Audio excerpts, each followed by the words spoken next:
नमोस्तु आचार्य भगवान। नमोस्तु नमोस्तु नमोस्तु। नमो अरिहंताणम, नमो सिद्धाणम, नमो आयर्याणम, नमो उवज्झायाणम, नमो लोई सव्वसाहूणम। हम लोग स्त्री प्रत्यय को प्रारंभ कर रहे हैं। नया विषय प्रारंभ हो रहा है।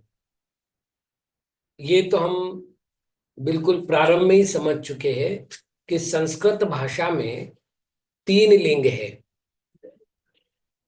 पुल्लिंग, स्त्रीलिंग, नपुंसक लिंग। तो जो स्त्रीलिंगी शब्द होते हैं वो भी दो प्रकार के होते हैं। एक होता है प्राकृतिक और दूसरा होता है प्रत्ययज। ज जो लगता है वो से उत्पन्न अर्थ में लगता है।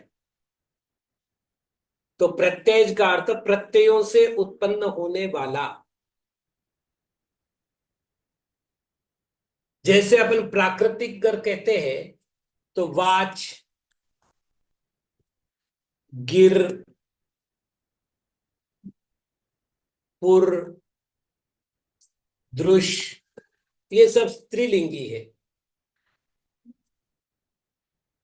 और प्रत्यय की बात करेंगे तो एक नियम दे रहे हैं, वो ये कि पुल्लिंगी शब्दों को स्त्रीलिंगी बनाने के लिए कुछ प्रत्ययों का प्रयोग होता है। तो जो प्रत्यय पुल्लिंगी शब्दों के साथ संयुक्त होकर शब्दों को स्त्रीलिंगी बनाते हैं उन्हें स्त्री प्रत्यय कहते हैं।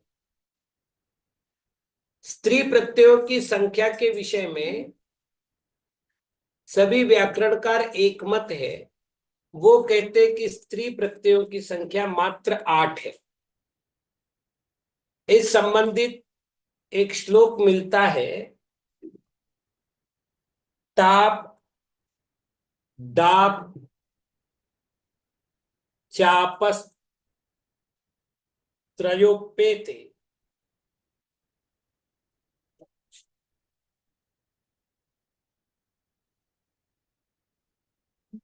ताप दाप चापस त्रयोपेते, गिप,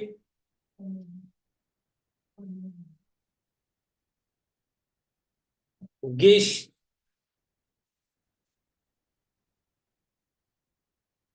गिन प्रत्ययौ सह,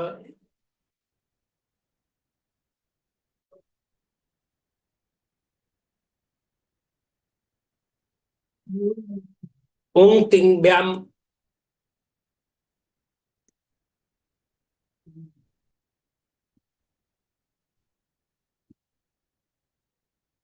मिलितश्चापि,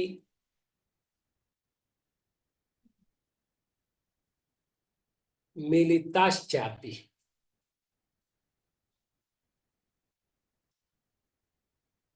संत्यष्टौ प्रत्ययास्त्रियाम।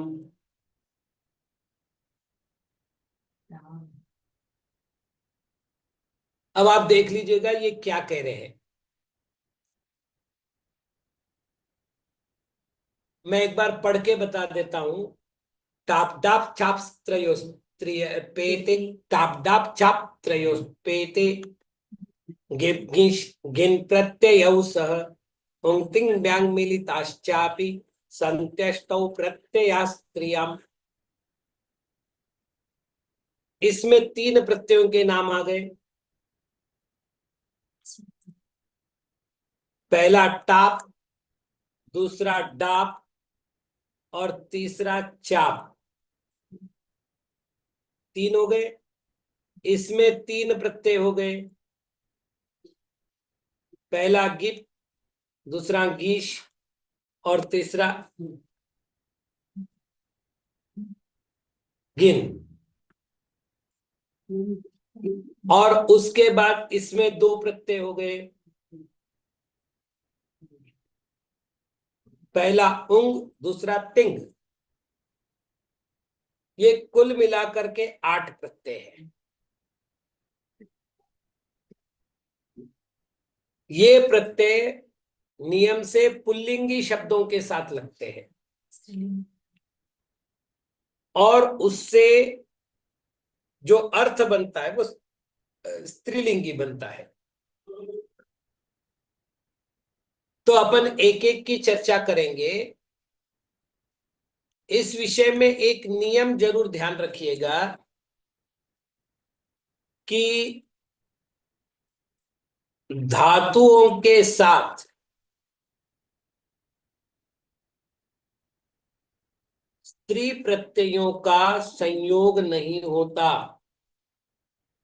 क्योंकि धातुओं का अपना कोई लिंग नहीं होता। नियम क्या है? पुल्लिंग होगा तो स्त्रीलिंग बनेगा, पुल्लिंग को स्त्रीलिंग और पुल्लिंग जो है वो शब्द रूप ही होंगे, अव्यय नहीं होंगे, धातु नहीं होंगे। ठीक, जैसे मान लेते क्रू धातु है, हमने त्रिच प्रत्यय लगाया तो ये बनेगा कर्तृ।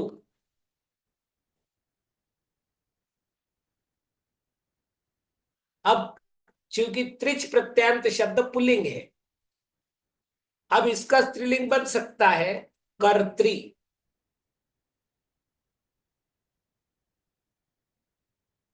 तो जब तक पुल्लिंगी शब्द नहीं बनेगा तब तक स्त्रीलिंगी शब्द की उत्पत्ति नहीं होगी। ये सबसे महत्वपूर्ण नियम है। तो इसका अर्थ क्या होगा कि या तो संज्ञात्मक पुल्लिंग शब्द होगा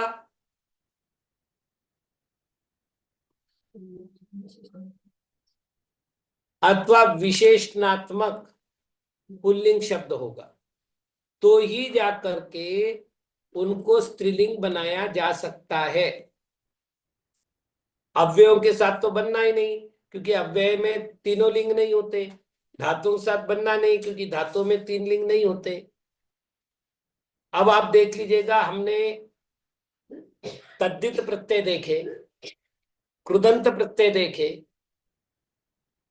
तो जैसे अपन ने अभी देखा था मन धातु है, तीन प्रत्यय लगा हुआ है कृदंत का, और ये मति शब्द बना है। और स्पष्ट कहा था जिसमें तीन प्रत्यय लगता है वो स्त्रीलिंग होता है। ऐसे बुध धातु है और तीन प्रत्यय लगा है तो बनेगा बुद्धि। तो ये स्त्रीलिंग, तो ये मूलतः स्त्रीलिंगी शब्द है। धातुओं से कृदंत प्रत्यय लग करके बनने वाला ये मूलतः यानी प्राकृतिक स्त्री शब्द है। लेकिन प्रत्यय स्त्री शब्द जो बनेगा वो पुल्लिंग से ही बनेगा, और पुल्लिंग बनाने के लिए आपको पुल्लिंग में रूप बनाना है। तो पहला प्रत्यय अपना आ रहा है टाप प्रत्यय।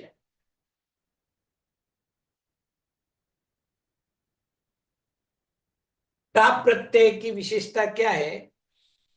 तो केवल आ शेष रहता है, अर्थात प्रयोग काल में आ शेष रहता है, और दीर्घ संधि का नियम लगा करके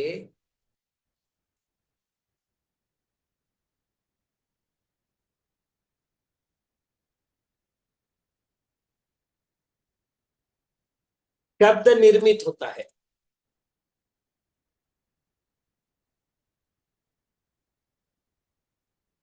ये मूल ताप शब्द के विषय में जानना चाहिए। जैसे अज धन ताप, तो अज धन आ,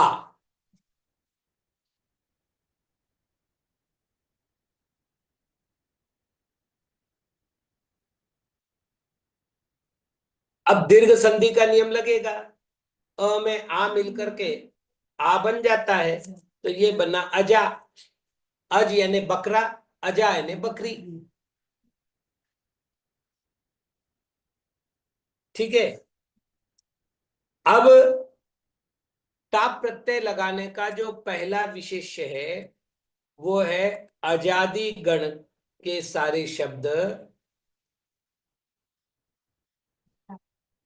ताप लगता है। आजादी गण के मैं सारे नाम लिख करके भेजता हूं, अपन केवल कुछ नाम यहां देख लेते हैं।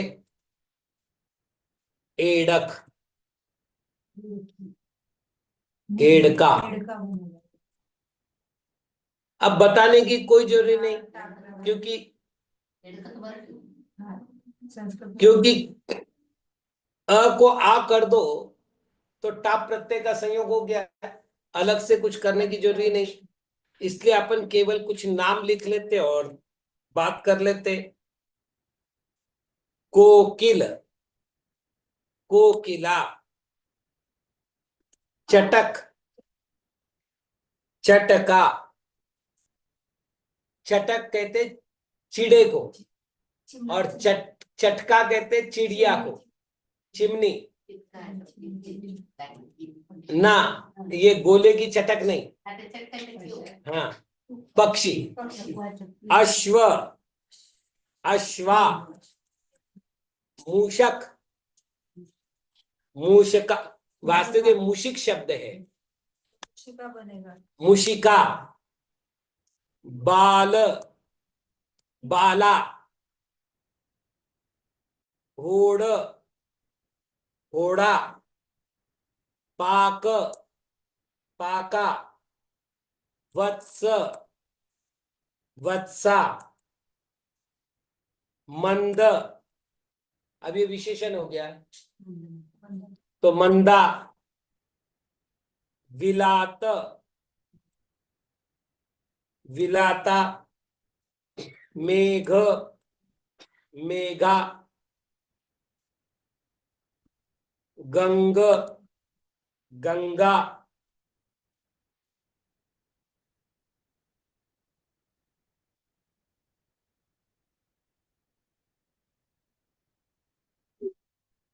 खटव, खटवा। धनिक, धनिका।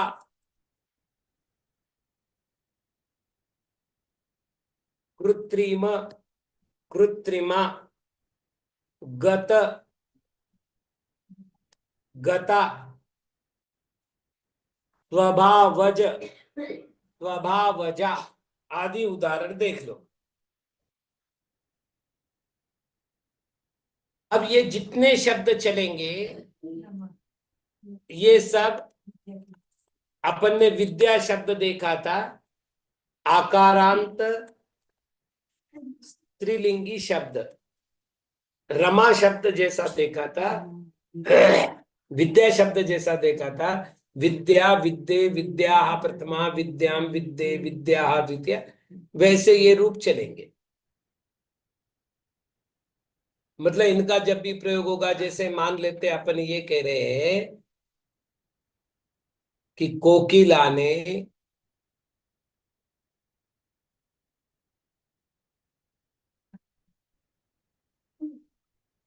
कोकिला गा रही है, तो कोकिला गायति। कोकिला से, या कोकिला को देखो, कोकिलाम पश्य, तो जैसे विद्या के रूप बने थे वैसे इनके रूप बनते जाएंगे। अच्छा, इसके अतिरिक्त कुछ और नियम है, मतलब आजादी गण के अतिरिक्त एक नियम दे रखा है कि जिसके अंत में फल है, जिन शब्दों के अंत में फल है उनके साथ ताप का ही संयोग होता है।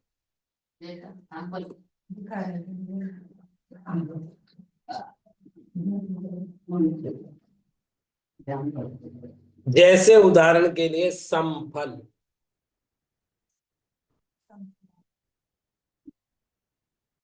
अब करते चलो। समफला, भस्त्रफल, भस्त्रफला। अजीर्ण फल, अजीर्ण फला। मणफल, मणफला। पिंडफल, पिंडफला। इस तरह से जिनके अंत में फल शब्द हो उनके साथ भी शब्दों के साथ ताप ताप का प्रयोग होता है। आगे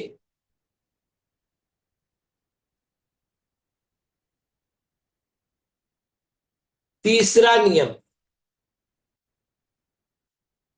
जिन शब्दों के अंत में पुष्प है उनमें उनके साथ अधिकांश टाप का प्रयोग होता है। अब अधिकांश इसलिए कि सबके साथ नियम नहीं लग रहा है, कभी कभी दूसरा भी हो सकता है। तो सत पुष्प, तो सत पुष्पा,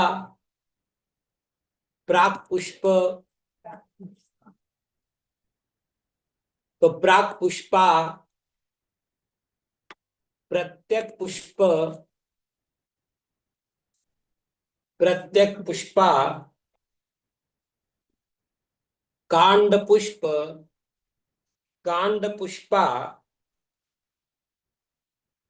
प्रांत पुष्प, प्रांत पुष्पा, शत पुष्प, शत पुष्पा, एक पुष्प, एक पुष्पा, ये इसके उदाहरण हुए। कुछ भी नहीं करना है, इनको क्या करना है, अ के स्थान पर आ कर दो, टाप जुड़ गया। दूसरी कोई प्रक्रिया करनी ही नहीं है, ना किसी की वृद्धि, ना किसी की गुण, ना किसी का लोप। टाप का आशेष था, आ को जोड़ दिया, काम हो गया।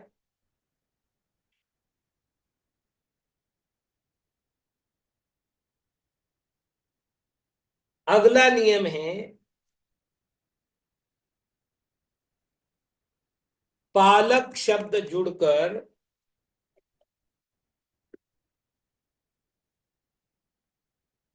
जिन शब्दों के साथ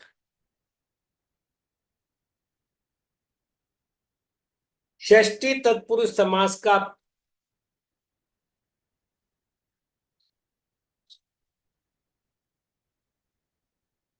समस्त पद बन गया हो,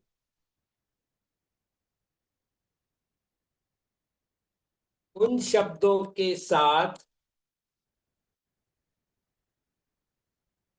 तस्य भार्या,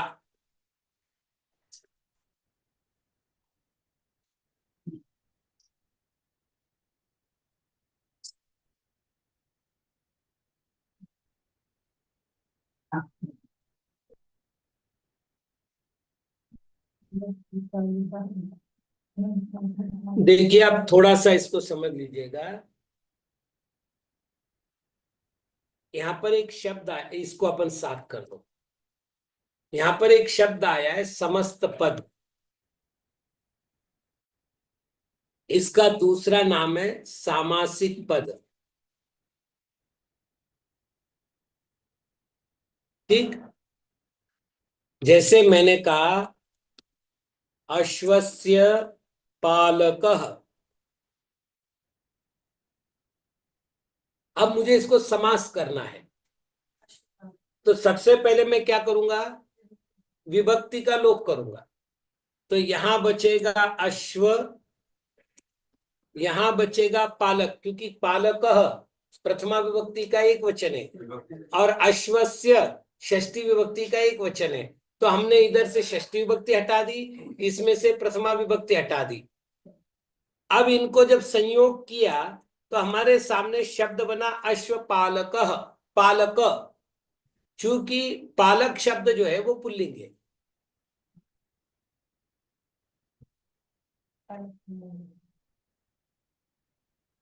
तो अब ये कह रहे हैं कि यदि आपको ऐसा करना है तो पुल्लिंग शब्द पहले आप बना लो। पहले तो ये समस्त पद बना, इस अश्वपालक क्या बना, समस्त पद या सामासिक पद बन गया।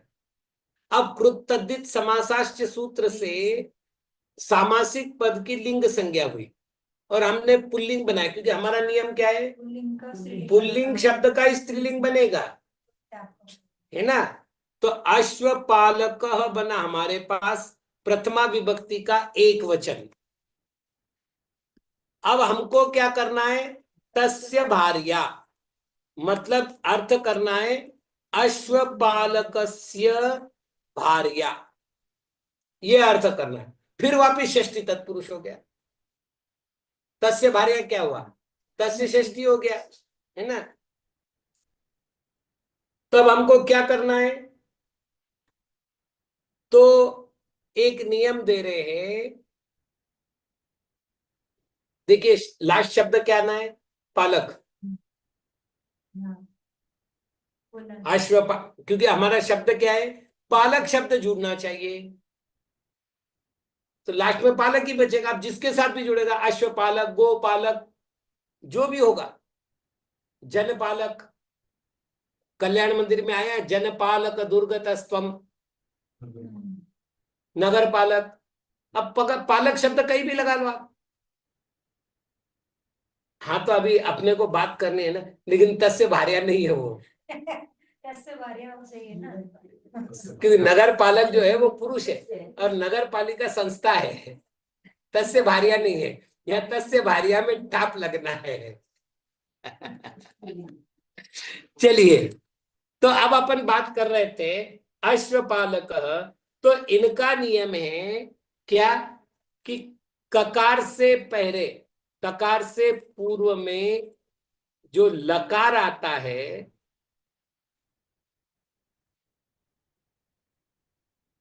उसके आकार को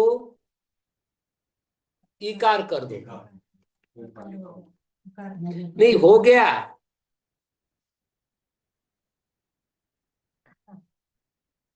लेकिन वो तस्य भार्या नहीं है, वो संस्था का नाम हुआ नगर पालिका। नगर पालक की पत्नी नगर पालिका नहीं है, अश्वपालिका बनाएंगे। हाँ। तो अपन अब उदाहरण ले लेते हैं, अश्वपालक, है ना। मूल शब्द तो अश्वपालक है और उसमें हमको टाप प्रत्यय लगाना है।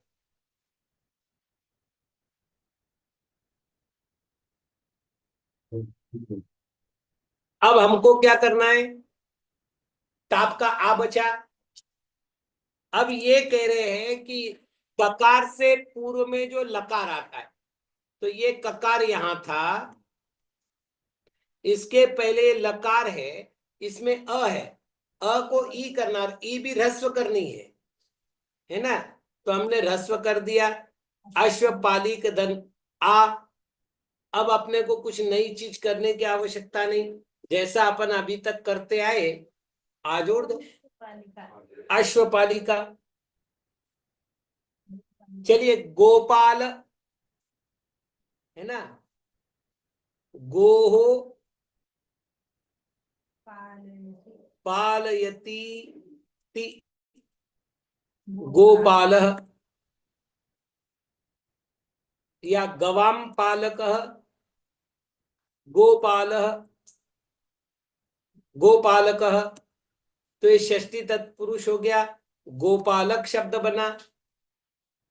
अब क्या करेंगे, अब मैं यहां कुछ भी नहीं कर रहा हूं, देखो, ल का ली कर दिया और अंत में आ जोड़ दिया, गोपालिका। इसी तरह पशुपालक, पशुपालिका, द्वारपाल, द्वारपालिका, भूपाल, भूपालिका, यानी भूपालिका रानी का नाम हो जाएगा, क्योंकि भूपाल यानी राजा हो गया। इस प्रकार से बाकी शब्द बनते हैं। एक बार दिखा दो शुरू से। तो ये आज का प्रकरण पूर्ण हुआ। उसके पहले का एक बार दिखा।